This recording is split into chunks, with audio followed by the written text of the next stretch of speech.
ताजिर बरादरी के वफ्द ने वज़ीर आज़म के सामने टैक्स निज़ाम में इस्लाहात, आमदनी बढ़ाने, अफरात ज़र, स्मगलिंग की रोकथाम, कारोबार के मौक़े पैदा करने, सरमायाकारी के फ़रोग़ और मुलाजमतों के मौक़े पैदा करने से मुताल्लिक़ तजावीज़ भी दी। इस हवाले से हम तफसील से बात करेंगे। वज़ीर आज़म से मुलाकात करने वाले मारूफ सनतकार आरिफ हबीब साहब हमारे साथ मौजूद हैं, साथ ही जुनैद इस्माइल सदर Karachi chamber of commerce and industry हमारे साथ मौजूद हैं। जुनैद इस्माइल साहब, आप सबसे पहले आपसे ताजिरों के जो एतराज़ात थे उन्हें दूर करने में वज़ीर आज़म कामयाब हुए, क्योंकि हड़ताल का और इस सब का माहौल बन रहा था, अब ये सूरत हाल नहीं होगी? जी, मुझसे कह रहे हैं? जी जी जुनैद इस्माइल साहब, आपसे बात। जी जी जी जी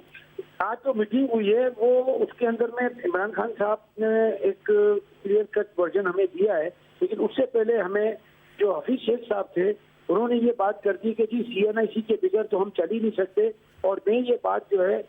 इमरान साहब की प्रेजेंस में इनकी इजाजत के साथ ये बात कर रहा हूँ कि CNIC जो है वो लागू होगा और इसके साथ 17% की लागू होगा जो लोकल ट्रेडिंग हो रही है, और उसके अंदर में हम उसको सेल टैक्स को हम छोड़ेंगे नहीं, हम वो लेंगे। अब हमने कहा कि क्योंकि आपने ड्रैकोनियन लॉज इतने डाल किए हैं और 1301 का कानून भी जो है वो SRO 1301 तो हमारे ऊपर FDR के इतने अपने रूल्स एंड रेगुलेशन डाले, तो आपने तो कहा था कि ईज ऑफ डूइंग बिजनेस और cost of doing business reduce होगा। ये दोनों जो आपके पैरामीटर्स थे वो तो कम से कम उसकी टारगेट जो हमारा बजट आया है उसको तो वो हिट कर गए। तो लिहाजा आप हमारे लिए कोई आसानी फराम करें, इस तरह तो लोगों में बड़ी हुए कराई है और परेशानी है। इस पर इमरान खान साहब ने ये कहा कि जी आप हमारे साथ शराकतदार बन के आप चलें, मैं आपके साथ हूँ, ईज ऑफ डूइंग बिजनेस में मैं पूरा इसके ऊपर होमवर्क करूंगा और आपकी जितनी भी प्रॉब्लम्स हैं इनको रिजॉल्व करने की पूरी कोशिश करके इंशाल्लाह मैं अपनी टीम को ये कह देता हूँ। लेकिन बात यह है कि इसके बावजूद भी कोई एक मसला नहीं है, हमारे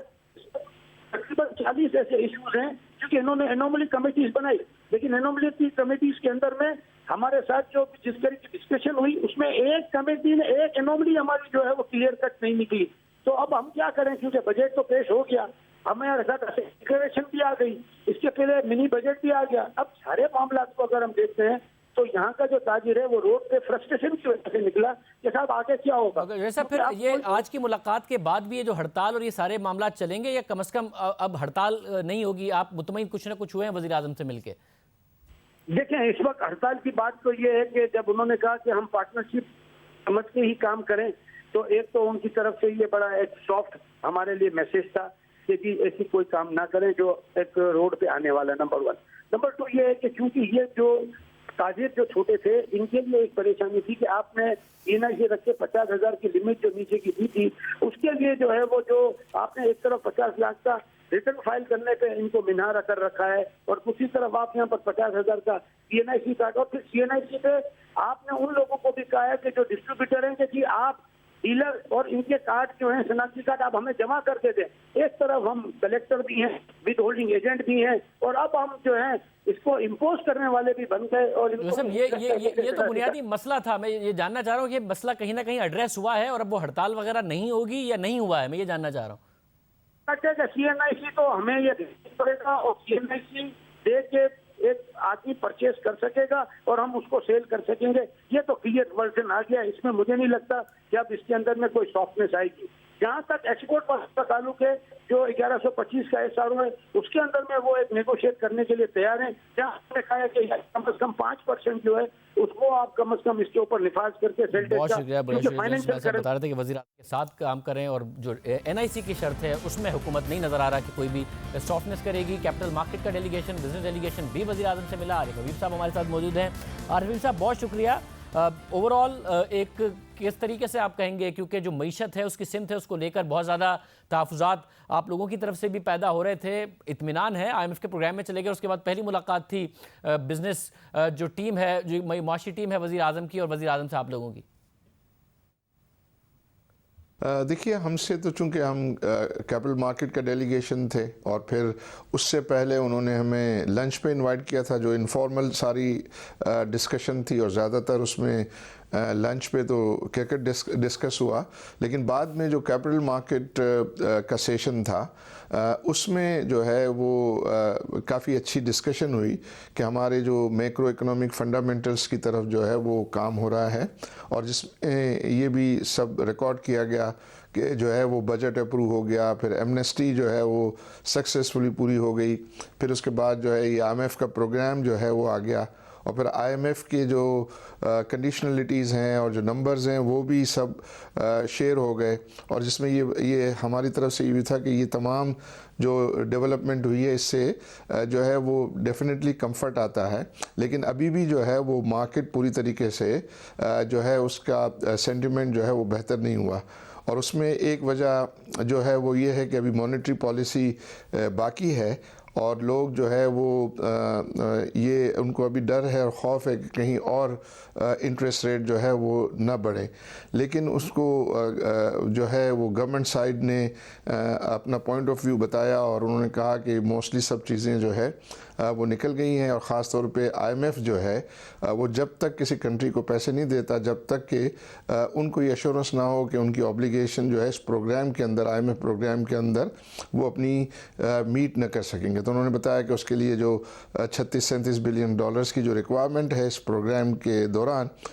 उसके जो है वो मुख्तलिफ एवेन्यूज़ जो हैं वो आइडेंटिफाइड हैं, और उसमें जो है वो मार्केट्स को जो है वो कंफर्ट होना चाहिए। फिर हमने कैपिटल मार्केट से रिलेटेड हमारी जो पिछली मीटिंग्स रही थी जो है डॉक्टर हफीज़ शेख साहब से, उसमें उनकी कुछ कमिटमेंट्स थी। जो एक कमिटमेंट जो मार्केट अपॉर्चुनिटी फ़ंड जो है अभी तक इन प्लेस नहीं हुआ है, उसकी हमने बात की, उठाई और उनसे बात की, तो उन्होंने ये कहा कि ये इंशाल्लाह अगले 4-5 रोज़ के अंदर वो इसके कुछ प्रोसीजरल इश्यूज़ हैं वो पूरे करके इन प्लेस कर देंगे। नहीं, मगर आरिफ साहब, स्टॉक मार्केट में अब कोई अनसर्टेनिटी तो है नहीं, ना ही उस तरीके की वॉलेटिलिटी है। मार्केट नीचे ज़रूर है, मगर ऐसा नहीं है कि मार्केट की कोई स्ट्रेंथ नहीं है। तो अब हुकूमत क्यों इंटरवीन करे? हुकूमत को क्यों एक फ़ंड के तहत उसमें इंटरवीन करना चाहिए स्टॉक मार्केट को स्टेबलाइज करने के लिए? मार्केट तो अब नीचे के लेवल्स पर ज़रूर है, मगर वॉलेटाइल तो नहीं है कि मार्केट को स्ट्रेंथ ना पता चल रही हो और मुसलसल नीचे गिर रही हो। आई थिंक इसको मार्केट स्टेबलाइजेशन फ़ंड से ज़्यादा मार्केट अपॉर्चुनिटी फ़ंड शौज़ब कहना चाहिए। और ये बात हुई क्योंकि देखिए हमारा टर्नओवर काफ़ी कम हो गया है, और कम टर्नओवर में और कम मार्केट कैपिटलाइजेशन में जो बड़े इन्वेस्टर्स हैं वो फिर शाय हो जाते हैं। जब तक कि आपकी एक सीरियस साइज़ ना हो, और उसी के लिए प्राइवेटाइजेशन की भी बातें हुई कि प्राइवेटाइजेशन हो, स्टॉक एक्सचेंज के ज़रिए जो है